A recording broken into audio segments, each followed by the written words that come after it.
Hi friends, அனைவருக்கும் வணக்கம். இனிய உழைப்பாளர் தின நல்வாழ்த்துக்கள் அனைவருக்கும். இன்னைக்கு என்ன பார்க்க போறோம்னா, நமக்கு பாவாடை சட்டை வந்திருக்கு தைக்கிறதுக்கு. அதோட சட்டை தான் நம்ம ஒர்க் பண்ணி எடுத்துட்டு வந்திருக்கோம். மிஷின் ஒர்க்கு தான் இது, த்ரெட் ஒர்க்கு. இது ஃப்ரண்ட் நெக்கு உங்களுக்கு.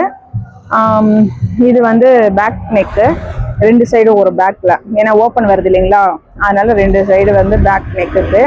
இது ஸ்லீவ்ல இந்த இடம் உங்களுக்கு பஃப் வரும். அதாவது பாவடையோட கிளாத்ல பஃப் வச்சு இது மாடல் உங்களுக்கு பஃப் ஸ்லீவ் வரும். இது இப்போதைக்கு ஒர்க் பண்ணதை காமிச்சிருக்கோம். நெக்ஸ்ட் வீடியோவில் ஸ்டிச் பண்ணி இது ஃபினிஷிங் எப்படி வருதுன்னு பார்க்கலாம். சரிங்களா? இந்த மாதிரி சேனல் உங்களுக்கு பிடிச்சிருந்துன்னா சப்ஸ்கிரைப் பண்ணி வச்சுக்கோங்க. தினமும் ஒரு வீடியோ உங்களுக்கு வரும். லைக் பண்ணுங்கள், ஷேர் பண்ணுங்கள், சப்ஸ்கிரைப் பண்ணி வச்சுக்கோங்க. Bye friends.